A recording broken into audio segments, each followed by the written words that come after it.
आज के इस वीडियो में हम लोग ट्रिगोनोमेट्रिक फंक्शंस के बारे में पढ़ेंगे। इसके बारे में अभी पिछले क्लास में हम लोग radian to degree, degree to radian कैसे कन्वर्ट होता है वो पढ़ लिए। अब यहाँ हम लोग ट्रिगोनोमेट्रिक फंक्शन को देखेंगे। तो जैसे ट्रिगोनोमेट्रिक फंक्शन में क्या होता है ट्रिगोनोमेट्रिक फंक्शन, जैसे कि आप ट्रिगोनोमेट्री तो पहले क्लास में ही पढ़ चुके हो। तो जैसे अगर कोई फंक्शन है डाल रहे हैं तो कुछ रिजल्ट आ जाएगा। तो ट्रिगोनोमेट्रिक में क्या है, साइन साइन कॉस के टर्म में आता है। तो साइन एक्स कॉस एक्स, जैसे फिर फंक्शन है F x sine cos tan x. तो इसी के फॉर्म में जो फंक्शन हमारा आता है उसी को हम लोग क्या बोलते हैं, ट्रिगोनोमेट्रिक के टर्म में आ रहा है, ट्रिगोनोमेट्रिक फंक्शन है। ठीक है, तो इस फंक्शन में अब हम लोग देखेंगे कि कैसे इसमें एंगल के बारे में है, तो कैसे और भी काम होते हैं इसे हम लोग पहले देख लेते हैं। तो सबसे पहले कि मैं कोई एक यूनिट रेडियस का कोई सर्कल ली हूँ। ठीक है, तो कोई सर्कल है और इस सर्कल पे ये सपोज दैट यहाँ पर कोई पॉइंट है। ठीक है, यहाँ पर कोई पॉइंट है, इसे मैं ऐसे ऐसे मिला दे रही हूँ यहाँ से। मान लिया यहाँ पर कोई पॉइंट है। ठीक है, ये कोई पॉइंट यहाँ पर आया और ये एक्स एक्सिस के साथ पॉजिटिव डायरेक्शन में कुछ एंगल बना रहा है। एक्स के साथ पॉजिटिव डायरेक्शन में ये मैंने बताया कि ऊपर अगर ऐसे ऊपर की तरफ जा रहा है ये एंटी क्लॉकवाइज बना रहा है, और एंटी क्लॉकवाइज में हमेशा क्या होता है, पॉजिटिव एंगल बनते हैं। और जब क्लॉकवाइज आएंगे, क्लॉकवाइज नीचे की डायरेक्शन में से आएंगे तो क्लॉकवाइज में क्या होता है, नेगेटिव एंगल बनता है। तो ये हमारा कुछ ऐसे है जो एंगल बना, यहाँ से एंगल बना रहा है, एक्स एंगल बना रहा है। और ये कोई पॉइंट है जो यहाँ पर मूव किया है। तो इस कंडीशन में इस पॉइंट का कोऑर्डिनेट क्या हो जाएगा, तो इस कंडीशन में पॉइंट का कोऑर्डिनेट हो जाता है cos x इन ट्रिगोनोमेट्रिक फंक्शंस। मैं उसकी बात कर रही हूँ, cos x comma sign x। ठीक है, ये इसका इस पॉइंट का ये मेरा कोऑर्डिनेट हो जाता है। जो x क्या है, मेरा एंगल है। x के साथ पॉजिटिव डायरेक्शन में ये x एंगल बन रहा है। तो देन इस पॉइंट का कोऑर्डिनेट होगा cos x comma sign x। और यू नो दैट, आप जानते हैं कि cos x क्या होता है, ये x कोऑर्डिनेट होता है, x कोऑर्डिनेट। और ये साइन एक्स जो मेरा होता है क्या होता है, y कोऑर्डिनेट।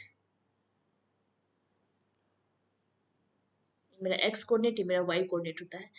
तो अब ऐसे, और ये एंगल जो मेरा बन रहा है ये क्या है, यहाँ पर तो हमने पहले बताया ये क्या होता है, 0 डिग्री होता है या 0 रेडियन। मान ले तो ये क्या होता है, मेरा 0 होता है, यहाँ पर ये मेरा 0 होता है। और ये जो पॉइंट है, आप देखो कि ये जो एक्स कोऑर्डिनेट है, इट मीन्स क्या है कि एक्स एक्सिस पर ये ओरिजिन से, इस ओरिजिन से ये एक्स एक्सिस पर कितना चला, यही है। सपोज दैट मैं इसे अगर मिला लूं, यहाँ मैं नीचे मिला लूं इस वाई कोऑर्डिनेट को, तो यहाँ से यहाँ का डिस्टेंस, ये पूरा डिस्टेंस यहाँ से ओरिजिन से लेकर यहाँ तक कितना चला, तो जितना ये फर्स्ट कोऑर्डिनेट होता है उतना ही चलता है। तो क्या हो जाएगा, cos x। 0 से लेकर यहाँ तक चला तो cos x है, इट मीन्स इसका कोऑर्डिनेट cos x हो गया है। और ये जो y कोऑर्डिनेट है y एक्सिस पर है, तो y एक्सिस पर ये कितना मूव किया, y पर sin x। तो ये y कोऑर्डिनेट मेरा क्या है, sin x गिवन है। तो ये वैल्यू क्या हो जाएगी आपकी, ये sin x हो जाएगी। ठीक, तो y आपका sin x, तो क्या आप देख रहे हैं कि cos क्या हो गया, cos x it is a base and sin x ये परपेंडिकुलर आपका हो गया। तो x के हर एंगल के लिए सपोज दैट ये यहीं पर इसी के साथ नहीं, ये पॉइंट यहाँ से यहाँ मूव कर जाए, यहाँ मूव करे, यहाँ मूव करे, ये पूरे सर्कल पर, ये पूरे सर्कल पर पॉइंट, ये जो यहाँ से उठा, ये यहाँ से, ये किसी एक पॉइंट के लिए नहीं, मैं आपको एक पॉइंट के लिए कोऑर्डिनेट यहाँ पर आपको बताई हूँ कि इस पॉइंट का है, लेकिन ये पूरे सर्कल, ये पूरे सर्कल पर ये एक्स जो मूव करेगा, वहां से यहाँ मूव करके अगर यहाँ तक आ गया, फिर से आया, तो कितना आ जाएगा, ये 2 पाई आया, 2 पाई रेडियन जो 360 होता है। तो ये पूरे सर्कल पर कहीं भी करे तो उसके लिए एक नया ट्रायंगल बनेगा। ए एक्स अगर यहाँ पर आ जाए तो फिर इसके लिए एक नया नया ट्रायंगल बनेगा। और उस नए ट्रायंगल के लिए फिर से क्या, बेस अलग होगा, क्या होगा, cos x हो जाएगा फिर से बेस। और नए के लिए परपेंडिकुलर भी नया नया sin x हो जाएगा। तो हर किसी पूरे ट्रायंगल पर कहीं ना कहीं जो भी एक पूरे सर्कल पर जो भी एक ट्रायंगल ये क्रिएट करेगा उसका एक नया बेस, नया परपेंडिकुलर जो कि cos x और sin x होगा इस पॉइंट के लिए, x की बात हो रही है। तो for unique x there will be a unique cos x and sin x। Understood? मतलब यूनिक x की बात हो रही है कि मतलब कि हर एक x के लिए एक cos x और एक sin x होगा, ठीक है। तो ये पूरे पर मूव करेगा। तो ये मैंने बताया है आपको कि ये क्या होता है, कोई एक्स पॉजिटिव डायरेक्शन में एक्स एंगल बना रहा है तो इसका कोऑर्डिनेट cos x हो गया, sin x हो गया, ये बेस आपका हो गया, ये जो एक्स कोऑर्डिनेट हो गया मेरा बेस, वाई कोऑर्डिनेट मेरा क्या हो गया, ये परपेंडिकुलर का काम कर गया, तो ये इसे वहां पर यहाँ इतना चला, इस पर क्या यहाँ से मूव करते हुए 0 आया, फिर पूरा मूव किया तो क्या 2 पाई हो गया। तो ये मैंने आपको समझाया क्योंकि इसका यूज यहाँ पर आप ऐसे लिख सकते हो, for unique x there will be unique cos x and sin x। तो अब है इसका नेक्स्ट, मैं आपको लेके चलती हूँ नेक्स्ट, आपको देखिए ये भी एक कोई r unit radius, it means क्या है कि इसका रेडियस जो है, रेडियस क्या होगा, r इक्वल टू 1 यूनिट, मतलब ये radius r equal to 1 unit दिया है, इसलिए मैंने इसको बोला है कि यूनिट रेडियस पर, ठीक है। तो ये रेडियस आपका हर जगह क्या है, 1 यूनिट का रेडियस है, ये कोई सर्कल है, ठीक। तो अब आपको तो पता है कि यहाँ पर क्या होता है, 0 रेडियन बनता है, ये 0 रेडियन बनाता है यहाँ पर, और ये 0 रेडियन है और यूनिट इसका 1 है, तो ठीक है। मैंने बताया था, मैंने पीछे अभी बताया था कि ये पॉइंट जो यहाँ पर आया मूव करते हुए और पॉजिटिव एक्स एक्सिस के साथ इसने एक्स एंगल बनाया, तो देन इस कंडीशन में इसका क्या कोऑर्डिनेट हो जाएगा, cos x sin x। तो सिमिलरली यहाँ क्या हो जाएगा, ए आर है, तो इस पॉइंट का कोऑर्डिनेट आप क्या करोगे, 0 एंगल बना रहा है ये, एक्स एक्सिस के साथ ये 0 एंगल बना रहा है, तो इसका कोऑर्डिनेट क्या हो जाएगा, cos 0 कॉमा sin 0, ठीक है। अच्छे से इसको समझने की जरूरत है, cos 0 कॉमा sin x इस पॉइंट के लिए हो जाएगा। अब ये पॉइंट 0 से मूव करते करते कहाँ आ गया, यहाँ मूव किया, और मैंने बताया था पहले ये जो मूव यहाँ करता है इसका क्या होता है एंगल, ये 90 डिग्री है, और 90 को रेडियन में क्या लिखते हैं हम लोग, पाई/2। 90 को रेडियन में पाई/2 कैसे लिखते हैं उसे हमने बता दिया है, तो क्या पाई/2 हो गया, पाई/2। तो इस कंडीशन में इस पाई/2 पर क्या हो जाएगा, इसका कोऑर्डिनेट पाई/2 पर, तो ये कोऑर्डिनेट देगा cos पाई/2 कॉमा sin पाई/2, ठीक है। जिस कोऑर्डिनेट पर जा रहा है उसका तो यही हो जाएगा इसका कोऑर्डिनेट, ठीक है। तो ये दे दिया, ठीक है। अब नेक्स्ट हम लोग यहाँ देख रहे हैं, फिर ये पॉइंट यहाँ पर मूव किया, और ये क्या होता है, पाई रेडियन होता है, ये आपको क्या देता है, पाई, ये तो पाई है आपका, तो पाई पर यहाँ पर इसका कोऑर्डिनेट क्या हो जाएगा, cos पाई कॉमा sin पाई, ठीक है। ये आपका cos पाई इस कोऑर्डिनेट के लिए, मतलब इस पॉइंट के लिए, इस एंगल के लिए इसका कोऑर्डिनेट cos पाई sin पाई हो गया। अब नेक्स्ट ये पॉइंट मूव करते हुए कहाँ आया, यहाँ आ गया, और इसका क्या होता है 270 डिग्री को रेडियन में क्या लिखते हैं, 3 पाई/2, 3 पाई/2 है, और 3 पाई/2 का इसका फिर क्या हो जाएगा कोऑर्डिनेट, 3 पाई/2 के लिए कोऑर्डिनेट यहाँ पर क्या हो जाएगा, cos 3 पाई/2 कॉमा sin 3 पाई/2, ओके, ये ऐसे कोऑर्डिनेट रहेगा। अब आपको यहाँ पे देखना है ये कैसे मूव किया, मूव तो यही किया, पहले तो ये 0 पर यहाँ आया, फिर पाई/2 मूव किया, फिर यहाँ से पाई/2 से पाई पर आया, फिर पाई से 3 पाई/2 पर आया। अब ये 3 पाई/2 से मूव करते हुए फिर कहाँ जा रहा है, इस पर, तो 3 पाई/2 से मूव करके आया, तो ये क्या हो जाएगा, तो ये 2 पाई हो जाएगा। तो 2 पाई भी आप क्या देख रहे हो, जीरो जीरो लाइन पर ही 2 पाई भी यहाँ पर आ रहा है, तो फिर इस पॉइंट के लिए आपका कोऑर्डिनेट क्या हो जाएगा, फिर से इस पॉइंट के लिए कोऑर्डिनेट क्या हो जाएगा, cos 2 पाई कॉमा साइन 2 पाई। ओके, ये यहाँ से पूरा चलता है, स्टार्ट हुआ, पूरा रिवॉल्व करके यहाँ पर ये पहुंच गया फिर से, और ये 2 पाई हो गया। तो अब क्या देख रहे हैं, 0 डिग्री पर इस लाइन के लिए, इस पॉइंट के लिए दो एंगल बन गया, cos 0 साइन 0 और फिर cos 2 पाई साइन 2 पाई। तो फिर मैं आगे इसका क्लियर करूंगी, दोनों सेम है कैसे। तो यूनिट लेंथ का रेडियस है किस पर, एक्स एक्सिस पर। तो अब मैं आपको एक बताती हूँ, ये रेडियस हर जगह क्या है, यूनिट लेंथ का रेडियस हमने लिया है, तो रेडियस 1 है हर का, 1 1 यूनिट। तो सिमिलरली इस पॉइंट के लिए आप क्या बोल सकते हैं, इस पॉइंट के लिए अगर मैं कोऑर्डिनेट को लिखूं तो ऐसे लिख सकती हूँ, एक्स एक्सिस पर कितना चला, 1 यूनिट। फर्स्ट कोऑर्डिनेट किसका होता है, एक्स का होता है, तो एक्स का कोऑर्डिनेट 1। और वाई पर तो चला नहीं, वाई पे 0 है, वाई कोऑर्डिनेट तो अभी चला नहीं, क्योंकि फर्स्ट पर यहाँ 0 के लिए तो ये 1 ही यूनिट चला है, वाई पर तो बिल्कुल नहीं चला, तो वाई क्या, वाई कोऑर्डिनेट क्या हो जाएगा, 0। वैसे भी एक्स एक्सिस पर वाई क्या होता है, एक्स एक्स अगर कोई पूछेगा एक्स एक्सिस का इक्वेशन क्या होता है, वाई इक्वल टू 0, क्योंकि एक्स एक्सिस पर वाई बिल्कुल नहीं चल रहा है, तो वाई 0 है, तो 1 0। तो इस पॉइंट का कोऑर्डिनेट 1 0 भी होगा, ठीक है। जो आप यहाँ पे लिखे हैं cos 0 sin 0, तो ये दोनों सेम है, इस चीज को हम 1 0 भी लिख सकते हैं, ठीक है, इसका कोऑर्डिनेट 1 0 भी है। अब नेक्स्ट बात करते हैं इस पॉइंट की। तो इस पॉइंट पर फिर से इसका कोऑर्डिनेट क्या हो जाएगा, इसी पॉइंट का कोऑर्डिनेट क्या हो जाएगा। अब y पर ये कितना यूनिट चल रहा है, y पर तो 1 यूनिट चल रहा है, इसका रेडियस 1 है, लेकिन x पे चला नहीं, तो इसका x कोऑर्डिनेट 0 और y कोऑर्डिनेट 1 हो जाएगा, ठीक है। अब नेक्स्ट नेक्स्ट इस पॉइंट के लिए, इस पॉइंट के लिए फिर से कोऑर्डिनेट क्या होगा, तो x एक्सिस ये 1 यूनिट है, बट ये नेगेटिव डायरेक्शन में है, तो नेगेटिव डायरेक्शन में तो इसका कोऑर्डिनेट क्या हो जाएगा, -1। और y पर तो चला नहीं, तो y 0, -1 0। वैसे भी ये +1 0, तो इसका नेगेटिव उल्टा होकर अपोजिट हो जाएगा, -1 0। फिर नेक्स्ट इस कोऑर्डिनेट का, इस पॉइंट की बात करें तो इस पॉइंट पर इसका कोऑर्डिनेट क्या हो जाएगा, ये 0, और y पर कितना चल रहा है, -1, क्योंकि ये नीचे की तरफ है, तो क्या है, -1 चल रहा है, तो -1, और x आपका क्या हो गया, 0 हो गया।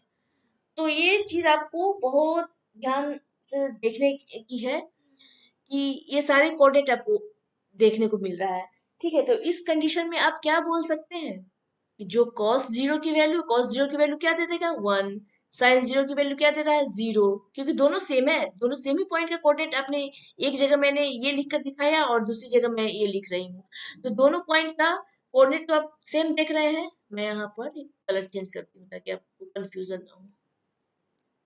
तो एक ही पॉइंट के लिए दो दो कोऑर्डिनेट आप देख रहे हैं, तो इट मीन्स क्या होगा, कि cos 0 की वैल्यू क्या देगी, 1, और sin 0 की वैल्यू क्या देगी, 0।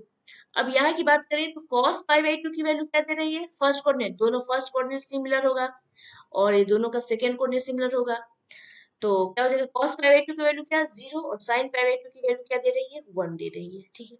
इस पॉइंट की बात करें तो cos पाई की वैल्यू क्या दे रही है, -1, और sin पाई की वैल्यू क्या दे रही है, 0। फिर इस पॉइंट की बात करें तो cos 3π/2 की वैल्यू क्या दे दी, 0, और sin 3π/2 की वैल्यू क्या दे रही है, -1, ठीक है। तो ये, तो मैं एक टेबल बना देती हूँ जिसमें आपको क्लियर होगा।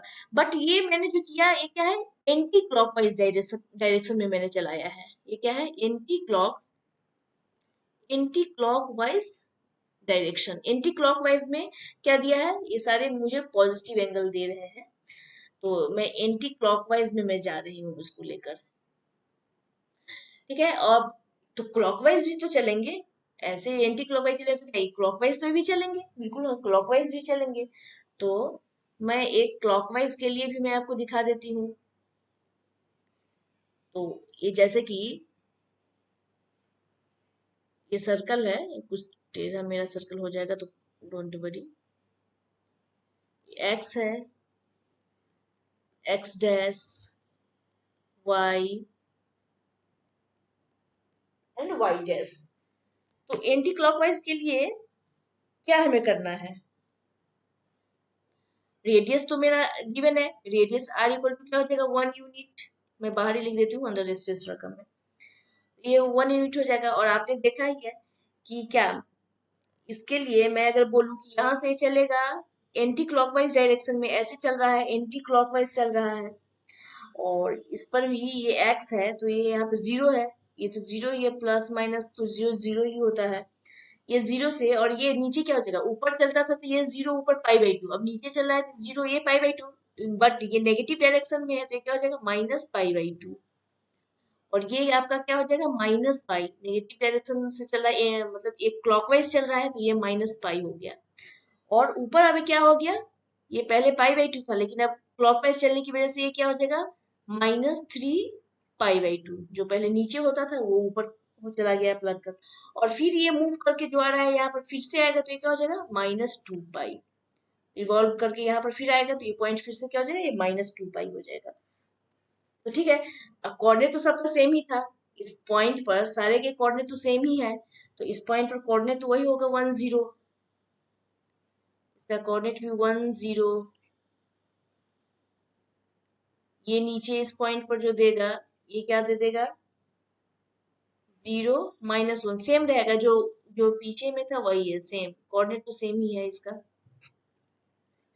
और ये यहाँ पर चल रहा है, इसके लिए क्या हो जाएगा, -1 0। और इसके लिए इस पॉइंट के लिए, इस पॉइंट के लिए क्या, 0 1, ये इस पर यूनिट लेंथ पे चल रहा है सबका। तो ऐसे करने से ये तो सिमिलर है सबका।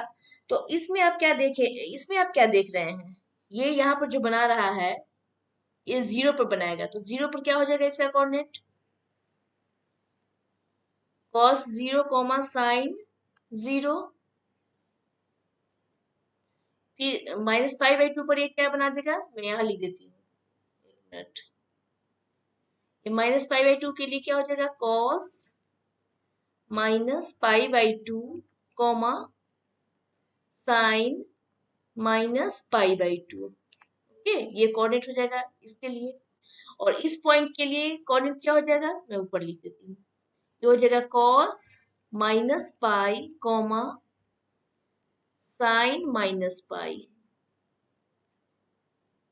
ओके, और नेक्स्ट इस पॉइंट के लिए क्या हो जाएगा कोऑर्डिनेट आपका, cos -3π/2 sin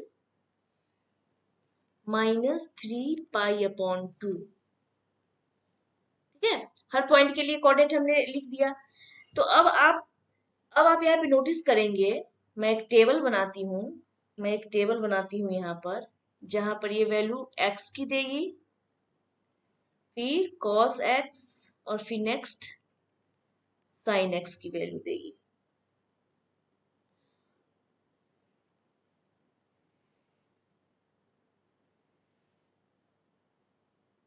यहाँ पे वैल्यू जैसे मैं x क्या 0 0 2 पाई पर तो सेम दे रहा है, तो 0 मैं 2 पाई यहाँ पर एक साथ लिख देती हूँ। और फिर क्या बात होगी है, 0 2 पाई, उसके बाद π/2, π/2 की वैल्यू, फिर π/2 के बाद पाई, और उसके बाद क्या आता है 3π/2। 2 पाई तो दोनों को मैंने, दोनों एक ही पर होता है इसलिए मैंने दोनों को वहीं पे सेम रख दिया है, यहीं पर 2 पाई पर। यहाँ कहा गया ये 0 2 पाई, 0 2 पाई तो एक ही पर होता है तो इसलिए एक साथ मैंने लिख दिया, उसके बाद π/2, फिर पाई 3π/2, ऐसे करके मैंने एक टेबल आपको क्रिएट कर दिया। तो अब आपको देखना है कि cos 0 की वैल्यू क्या है, cos 0, cos 0 की वैल्यू क्या दे रहा है 1, और sin 0 की वैल्यू क्या दे रहा है 0। तो इसे मैं यहाँ पे लिख दूं, cos 0 की वैल्यू, cos 0 की वैल्यू क्या दिया 1, और sin 0 की वैल्यू क्या मुझे मिला 0। अब नेक्स्ट चलते हैं π/2 पर, π/2 पे देखना है, cos π/2 क्या दे रहा है 0, और sin π/2 क्या दे रहा है 1। तो अब क्या, अब इस टेबल में मैं लिख दूं, cos π/2 की वैल्यू 0 एंड sin π/2 की वैल्यू 1। पाई की बात, तो अब पाई पर क्या हो गया है, cos पाई -1, यहाँ लिखो cos पाई की वैल्यू क्या आ गई -1। और फिर नेक्स्ट साइन पाई, तो साइन पाई क्या है, ये सेकेंड कोऑर्डिनेट क्या है 0, तो साइन पाई 0, तो ये मैं लिख दूं, साइन पाई की वैल्यू क्या दे देगी 0। अब 3π/2 की हो रही है बात, तो अब 3π/2 यहाँ है, इस कोऑर्डिनेट में क्या है, cos 3π/2 की वैल्यू क्या दे रही है 0, तो इसे लिख दूं cos 3π/2 की वैल्यू 0। और साइन 3π/2 की वैल्यू क्या दे रही है? तो साइन 3π/2 सेकेंड कोऑर्डिनेट क्या है? -1। तो साइन 3π/2 यहाँ पर क्या दे रही है? -1। ठीक है, ये देखिए।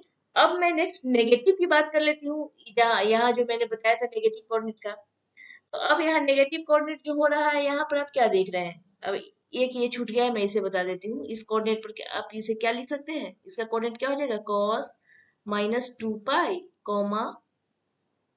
साइन -2π, ऐसे करके इस पॉइंट का कोऑर्डिनेट। तो अब आप क्या देख रहे हैं? 0 पर भी वही है, सेम वैल्यू दे रहा है, cos 0 1, sin 0 0 दे रहा है। ठीक है, 2π/8 पर क्या देख रहे हैं? cos -2π की वैल्यू क्या दे रही है? 1। और साइन -2π की वैल्यू क्या दे रही है? 0। तो सिमिलरली है, जैसा 0π की वैल्यू थी वैसे ही यहाँ पर क्या हो जाएगा? -2π, 0 + 2π -2π, सेम वैल्यू दे रहा है कॉस साइन के लिए। तो ऐसे ऐसे मैं यहाँ पर ऐसे भी लिख देती हूँ। अब नेक्स्ट में आप देख रही हूँ, इसकी वैल्यू हो गई। अब -π/2 की वैल्यू आ रही है। तो ये -π/2 क्या दे रखा है? नहीं, मैं पहले ऊपर चलती हूँ। चलिए पहले ऊपर -3π/2 के ऊपर की वैल्यू देख लेती हूँ। तो ये cos -3π/2 की वैल्यू क्या दे रही है? 0। cos -3π/2 की वैल्यू आपको क्या मिल रही है? 0। तो यहाँ पर लिख सकते हैं cos -3π/2 की वैल्यू 0, और ये साइन -3π/2 की वैल्यू 1। और इस कंडीशन में आपने क्या देखा था? यहाँ पर π/2 की वैल्यू 0 और 1 देती थी, और यहाँ क्या दे रहा है? cos -3π/2 की वैल्यू 0 1 दे रहा है। ओके, तो आप इट मीन्स आपको क्या क्या आया है कि जो π/2 की वैल्यू आ रही है वो -3π/2 की वैल्यू आ रही है। ठीक है ना?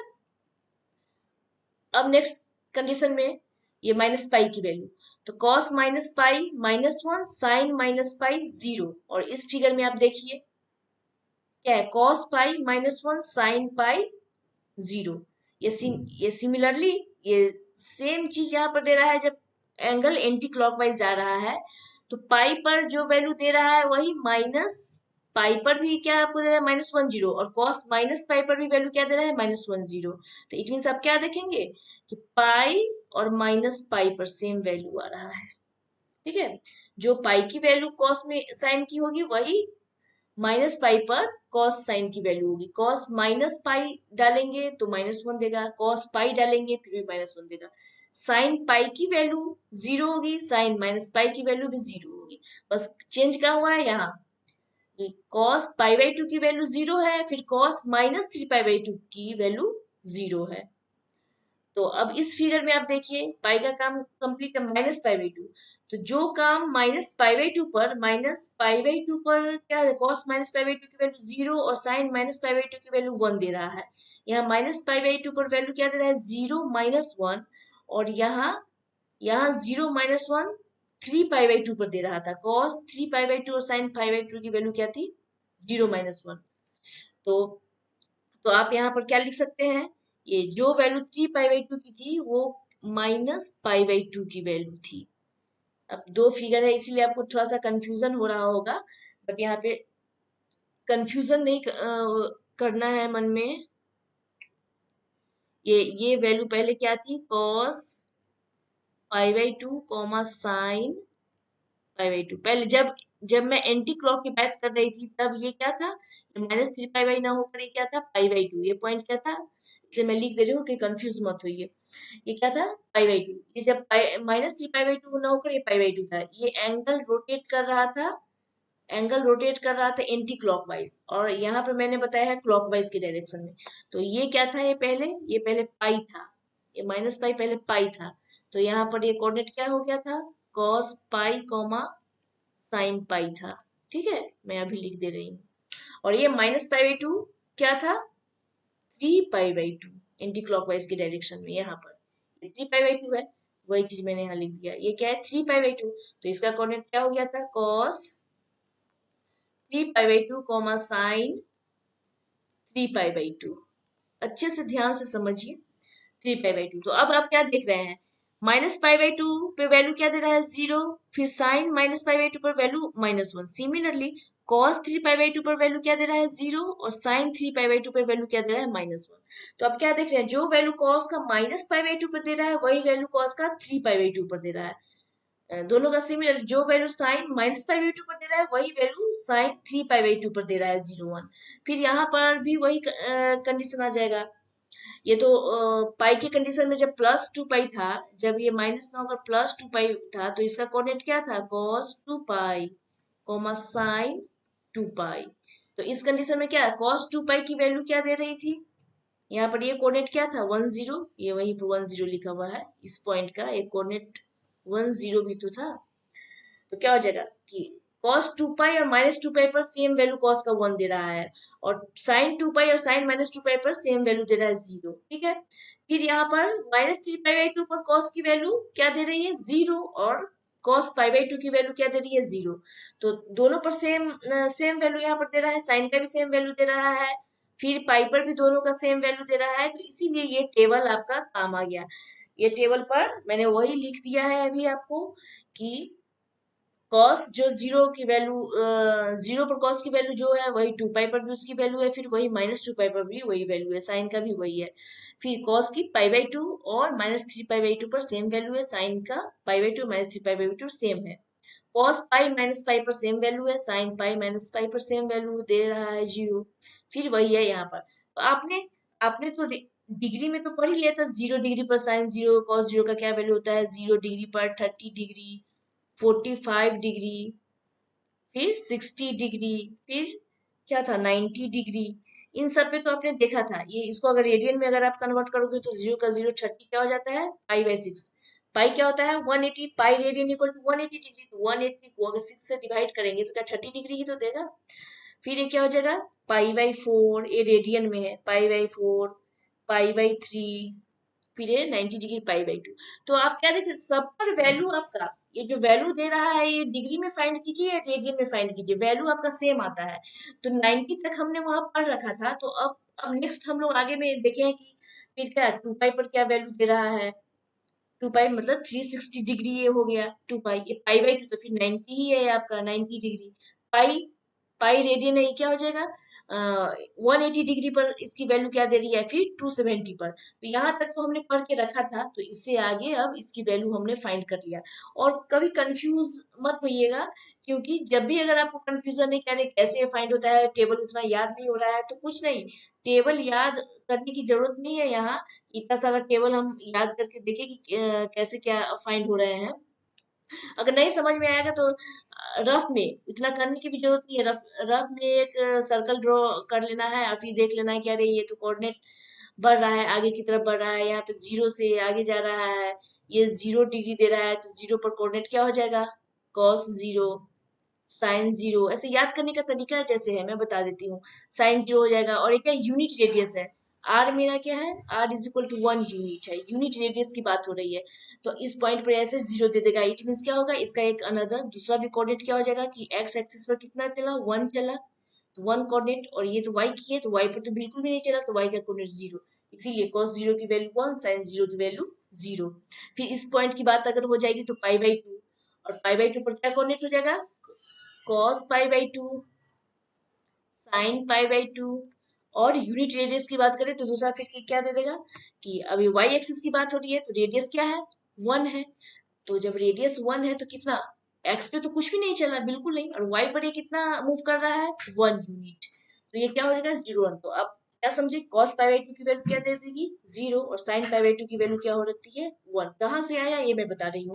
तो इसलिए टेबल अगर याद ना हो तो कोई भी टेंशन की बात नहीं है, जल्दी से रफ में एक फिगर हम लोग ड्रॉ कर लेंगे, और फिर ऐसे कर कर हम लोग करके वहां से फाइंड कर सकते हैं कि किसकी क्या वैल्यू होती है। तो ये π/2 का काम हो गया। यहाँ पर ये क्या हो गया, पाई की वैल्यू हो गई, ये पाई हो गया। तो पाई पर क्या कोऑर्डिनेट होगा, cos पाई कॉमा sin पाई। और फिर दूसरा कोऑर्डिनेट क्या हो जाएगा, ये r यूनिट 1 यूनिट है, तो ये किस नेगेटिव डायरेक्शन में जा रहा है, तो x पर कितना जाएगा, x पे नेगेटिव मतलब -1 चलेगा, तो ये -1। और y पर तो बिल्कुल नहीं चला, तो 0। फिर cos पाई की क्या वैल्यू होती है, -1। sin पाई की क्या वैल्यू होगी, 0। तो फिर इसका बात में क्या, ये क्या है, ये 270 डिग्री मूव कर रहा है, यहाँ से यहाँ आया है, यहाँ से अब यहाँ आ रहा है 270। इट मीन्स क्या है, 3 पाई रेडियन में कैसे लिखते हैं, 3 पाई बाई 2। क्या होगा इसका कोऑर्डिनेट, फिर कॉस 3, ये मैं 3 पाई बाई 2 और ये साइन 3 पाई बाई 2 होगी। ठीक है, फिर इसका अगर कोऑर्डिनेट लिखे तो कैसे लिखेंगे, 3 पाई बाई 2 और इस पर, तो ये कितना चल रहा है, ये वाई डायरेक्शन है और ये नेगेटिव डायरेक्शन में जा रहा है। एक्स पे कितना चल रहा है, 0, और वाई पर क्या चलेगा, -1। तो ऐसे हम लोग फाइंड कर लेते हैं। फिर सिमिलरली यहाँ पर जाएगा तो 2 पाई, ये 0 क्या हो जाएगा, 2 पाई। तो फिर 2 पाई का भी वैसे ही कोऑर्डिनेट आप फाइंड कर सकते हैं, कॉस 2 पाई कॉमा साइन 2 पाई। जब ये दोनों कोऑर्डिनेट आ गया तो यहाँ पर क्या हो जाएगा, कितना इसका फिर वैल्यू हो जाएगा, फिर ये इसी डायरेक्शन में आ गया, इट मीन्स इसका वैल्यू फिर 10 हो जाएगा। तो सेम साइन 0 कॉस 0 और कॉस 2 पाई सेम वैल्यू देता है 1, sine 0 sine 2 pi same value देता है। और कहाँ से आता है ये मैं रफ में जल्दी से आपको बता दी हूँ, ताकि अभी कभी टेबल में याद न रहे, तो ऐसे फिगर ड्रॉ करके हम लोग फाइंड कर सकते हैं कि कहाँ से ये वैल्यू आता है। और सिमिलरली अगर नेगेटिव डायरेक्शन में होगा तो फिर नेगेटिव, ये क्लॉकवाइज में भी आप ऐसे ही फाइंड कर सकते हैं।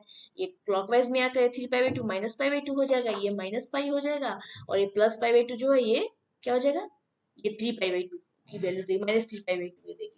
तो ऐसे हम लोग करके फिगर में कैसे वैल्यू आता है और कैसे हम लोग कोऑर्डिनेट फाइंड करते हैं, तो इस वीडियो में हम लोग ये देखे हैं। फिर नेक्स्ट में मैं फिर इसका और अलग फॉर्मूला कुछ लेकर आऊंगी। Till then thank you very much.